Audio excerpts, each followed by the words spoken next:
ඔය දන්නවද? මම දවසක් නාරායන්පිට ආමි හොස්පිටල් එකට යනවා. මගේ අසනීප වෙච්ච රණවිරු යාළුවෙක් බලන්න. ඉතින් ඒ යාළුව බලන්න ගිය වෙලාවේ ඒ යාළුව මට අඳුන්වලා දෙනවා. ඒ යාළුවගේ තවත් යාළුවෙක්. ඔහු කියන විදිහට ඒ යාළුවා මම සින්දුලින බව දැනගෙන පැය කිහිපයක් බලන් ඉඳලා තියෙනවා මම එනකම්. හේතුව ඔහුගේ කතාව කියන්න.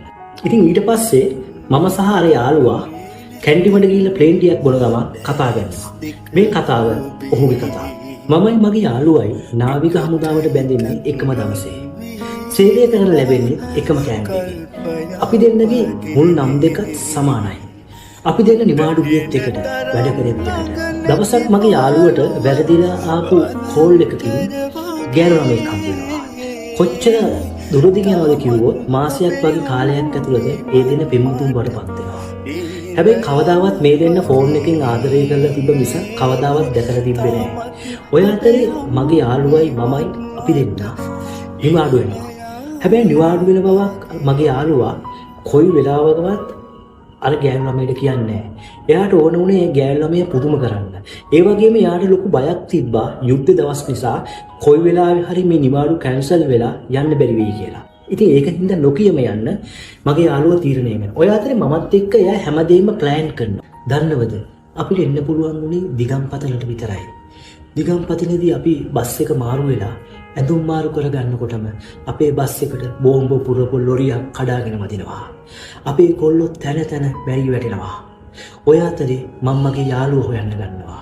මට කලින් සීට් එකේ තමයි මගේ යාළුවා හිටියේ. මම ඉස්තිලා බොහොම අමාරුවෙන් බලද්දී මට පේනවා මගේ යාළුවා මැරිලා වැටිලා ඉන්නවා. ඒ අතරේ මගේ යාළුවගේ දුරකථනය නාද වෙනවා. මොකද ඒ දුරකථනයේ රින්ගින් ටෝන් එක මට හොඳට පුරුදුයි. මං මේ ලතෝනි අස්සෙන් බොහොම අමාරුවෙන් මගේ යාළුවගේ දුරකථනය ගන්නවා. දුරකථනය අරගෙන ආන්සර් කරන් හදනකොටම ෆෝන් එකේ බැටරි බහිනවා. දන්නවද? මං ඔය අතරේ රෝහල් ගත වෙනවා. මම බොහොම අමාරුවෙන් ටිකට් කපාගෙන ගෙදර එනවා. මම ගෙදර ඇවිල්ලා මගේ යාළුවගේ ෆෝන් එක ඔන් කරනවා. ෆෝන් එක ඔන් කරනවත් එක්කම එක දිගට මැසේජ් පොලිමට එනවා. ඒ හැම එකකම තිබ්බේ ඔයා හොඳින්ද? ඇයි කතා නැත්තේ? ඔයාට මාව අමතක වෙලාද? ඇයි මට මෙහෙම කරන්න වගේ දේවල්. ඇය දැනන් හිටියේ නෑ ඇය ආදරය කරපු පෙම්වන්තයා මේ වෙනකොටත් මිය ගිහිල්ලා කියලා. ඒ එක්කම ෆෝන් එකට කෝල් එකක් එනවා. කෝල් එකක් ගත්ත ගමන් මම ආන්සර් කරනවා. අනිත් පැත්තෙන් කතා කරන ගෑනු ළමයි කියන්නේ අම්මෝ යන්තම් ඇති ඔයා හොඳින් නේද කියලා වගේ එකක්. මට ඒ වෙනකොට ඔයා ආදරය කරපු කෙනා මිය ගිහිල්ලා කියන්න තරම් ශක්තියක් තිබ්බේ නැහැ. එදා ඉඳන් මේ දක්වා බොහොම අමාරුවෙන් මම යත් එක්ක ආවා. අදටත් මගේ බිරිඳ දන්නේ එයා මුලින්ම කතා කරේ මට නෙවෙයි කියලා. අදටත් මගේ බිරිඳ දන්නේ එයා මුලින්ම ආදරය කරේ මට නෙවෙයි කියලා.